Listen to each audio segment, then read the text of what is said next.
All right, welcome everyone. So, if you've ever stared at a massive list of 100 different terminal commands and thought, where do I even begin with all this? You are in the exact right place. Today, in this explainer, we're taking what looks like an intimidating, chaotic cheat sheet of Docker commands and completely transforming it. We're going to build a clear, highly visual roadmap to containerization mastery.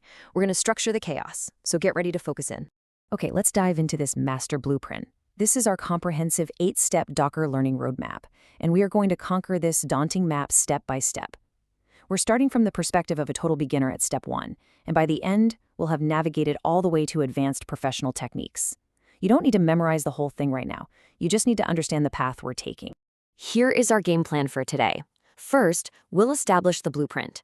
Second, core image and container commands. Third, data and network management. Fourth, compose and advanced execution. And finally, best practices and next steps. We will absolutely be unpacking the exact specific CLI commands you need at every single critical stop along this journey. Part 1, the blueprint. Because, look, before we type a single command into our terminal, we really need to understand the fundamental architecture of what we're building and what our actual end goals are. The first 2 milestones on our roadmap are fundamentals and Docker basics. Honestly, at this early stage, your only goal is just to understand the core concepts. You know, what images, containers, and volumes actually are, and to successfully run your very first container. It's basically all about getting the engine installed and turning the key for the very first time. A super crucial part of that first fundamental step is grasping exactly why we use Docker in the first place. The big difference between containers and virtual machines, it all comes down to architecture. Unlike traditional VMs that need a heavy, full guest operating system, containers are incredibly lightweight. They actually share the host system's kernel. And this is a total game changer. That shared kernel is what allows you to run dozens of separate containers on a single laptop at the same time without your whole system crashing. It means lightning-fast deployment and just incredible resource efficiency. Let's move right along to part 2, core image and container commands. We're zooming into steps 3 and 4 of our roadmap now, transitioning from theory to practice, and finally getting our hands dirty with the command line. These top commands are your essential toolkit for working with images. Think of an image as the raw recipe for your container. You'll use Docker pull to fetch an existing pre-made image from a registry like Docker Hub. When you want to create your own custom image from a Docker file, you'll use Docker build-t. That -t flag stands for tag, and it lets you give your image a nice, clean, human-readable name. And hey, don't forget, this command usually ends with a simple dot to tell Docker to build from your current directory. Once you've built it, running Docker images lists everything you've downloaded. Docker RMI helps you clean up your hard drive by removing unused images, and Docker tag is how you manage your specific versions or give an image a new alias. Once we have our images, our recipes, we move to container management. This is where we actually bake the cake. To bring an image to life, you use Docker run. That creates and starts the container from scratch. But containers have a whole life cycle. You're going to constantly be using Docker stop to gracefully halt a container, Docker start to wake a stopped one back up, and Docker restart to just bounce it quickly. When you are completely 100% done with a container, Docker RM removes it. Now, adding that -F flag for force is crucial. You need it because Docker acts as a safeguard and actually won't let you remove a container that's currently running. So Docker RM-F pushes that cleanup through, keeping your system nice and pristine. Now, what's really interesting here is how these specific commands basically give you X-ray vision into your running apps. Docker PS shows running containers, but adding A is essential. It lists every container, even the stopped ones. If something crashes, Docker logs F lets you follow the live streaming output to see exactly what went wrong. Need to poke around inside? You'll use Docker exec IT.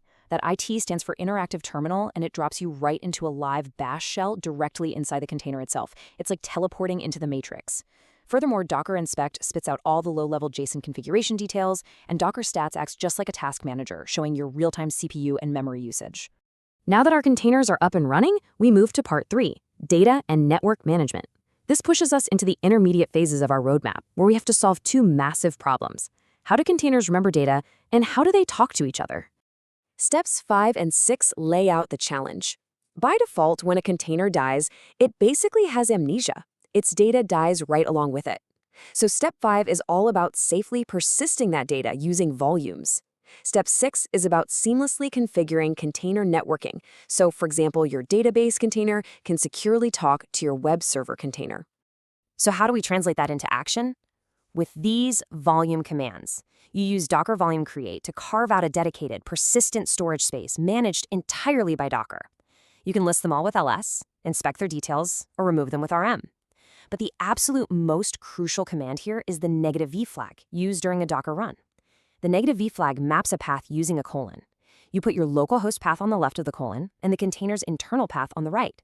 This creates a bridge. It ensures that if the container goes down in flames, your critical database files or user uploads stay totally safe and sound on your local hard drive.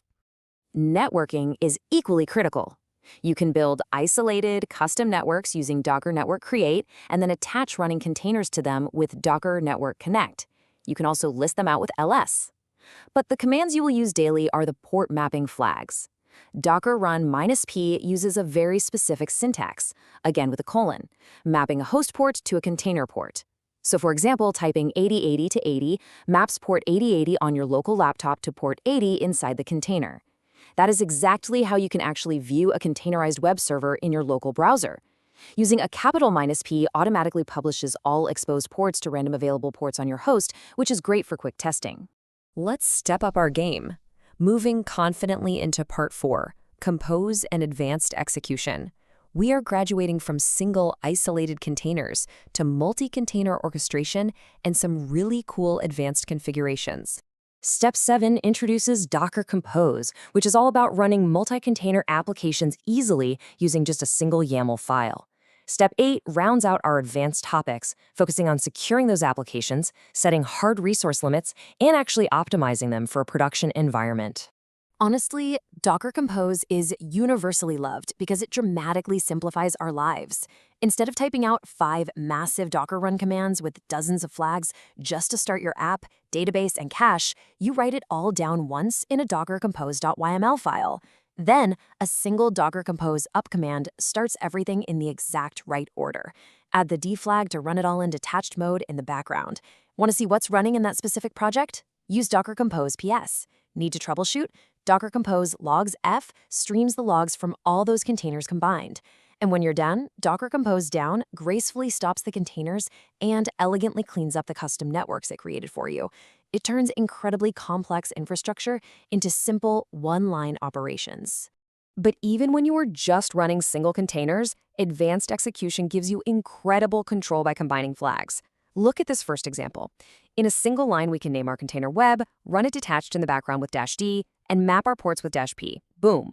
We can also use the E flag to securely inject environment variables like API keys or passwords without hard coding them. That is absolutely vital for security, so you never accidentally commit a database password to GitHub.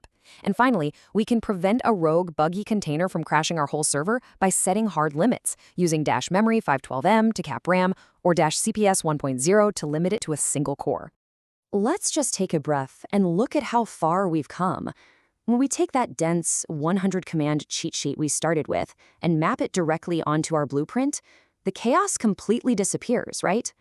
By linking the specific targeted commands we just explored to their corresponding milestones, we've turned a massive wall of text into a clear, navigatable path. We've structured the chaos. Finally, Part 5, Best Practices and Next Steps. We're pivoting now from knowing what commands to run to understanding how to run them like a seasoned professional.